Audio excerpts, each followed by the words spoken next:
100 کتابیں لکھی ہے، 1000 لوگوں نے نقل کی ہے، لیکن تابعین کے زمانے میں مشہور نہیں، وہ مشہور نہیں کہلائے گی تو روایت ہے۔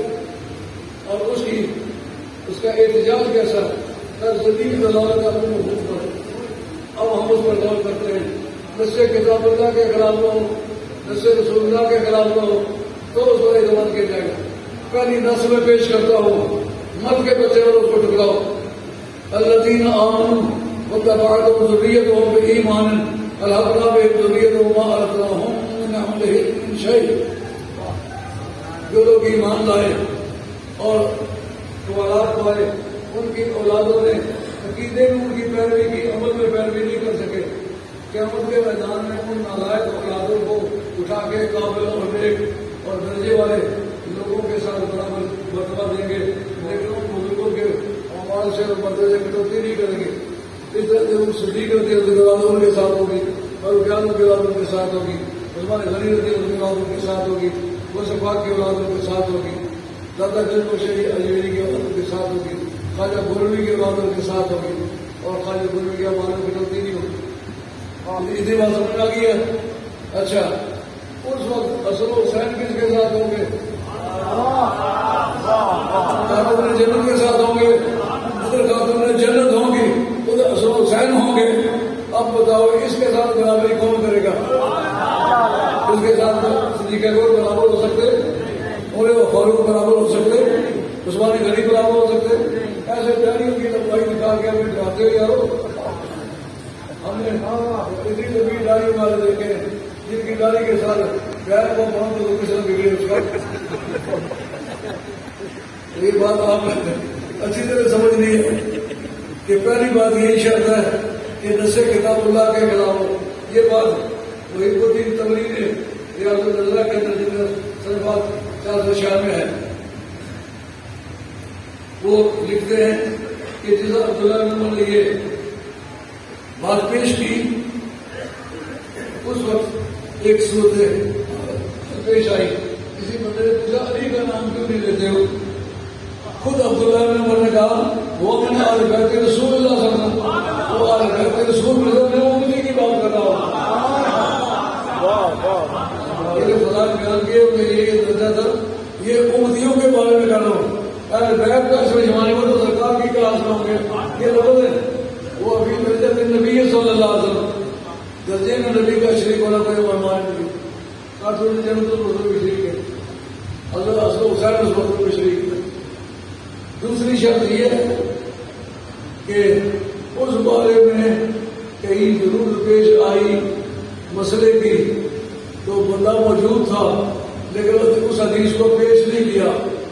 یہ تاخیر بیان عن وقت الحاجت، مولا مرتضیٰ فرماتے ہیں اجماع کے بیان سے نور البات ختم ہوتی ہے اور سے آگے شروع ہوتی ہے کہ من سکت عن کلمۃ الحق عند الحاجت شیطان اخرس، جناب حیدر کرار کی روایت، جو ضرورت کے وقت کلمہ حق نہیں کہہ سکا گنگا شیطان ہے۔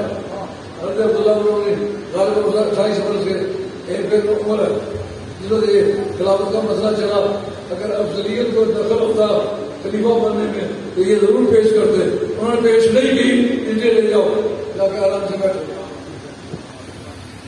اس کا کوئی جواب نہیں۔ تو رہ گئی یہ بات کہ حضرت ابوبکر صدیق کو میں کیوں کہتا ہوں دوبارہ بیٹھا سکی، اس کا ثبوت ہے میرے پاس۔ آج جو ہے فخر ہوا ہے سن 6 میں، ہاں مشہور ہے سن 9 میں، سن 9 میں ادائیگی ہوئی۔ علامہ شامی نے یہ بات واضح کی ہے کہ اور نیت حج جو ہے یہ ہوئی ہے 6 سال جنرل، لیکن پہلا قافلہ جو گیا لیکن قافلہ سالار حضرت ابوبکر صدیق رضی اللہ تعالیٰ عنہ کی ذات پاک تھی۔ جنت الخلفاء پہنچے جس کا نام آج کل کے لیے علی ہے، یہ علی اللہ کے نام پر نہیں ہے، علی کا جو نام سمجھ جاتا شیطان کے سمجھا اور وہ بھاگتا ہے، ادھر باقی بھاگتے ہیں، وہ سمجھتے ہوئے علی کا نام لیا لگے۔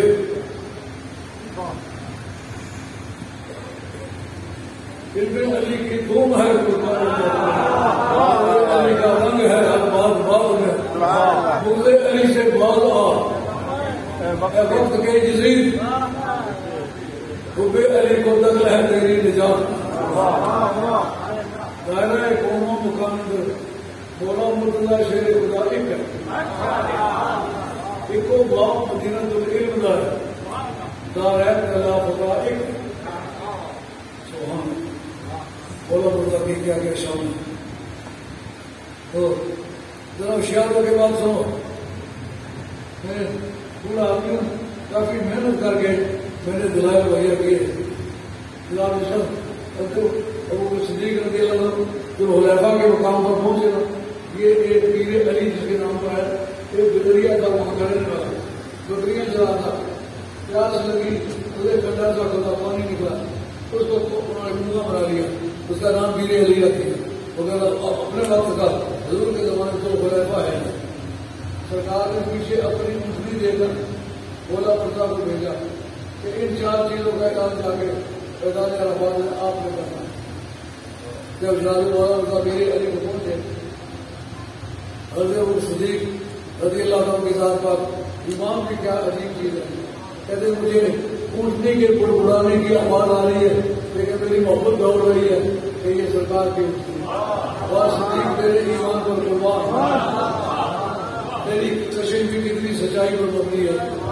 مجھے پیار آ رہا ہے ایسا لگتا ہے سرکار کی ادھر جناب علی ادھر اس کو سوال آ گئے. پوچھا ہے علی آپ ہمارے ساتھ کیوں نہیں آئے؟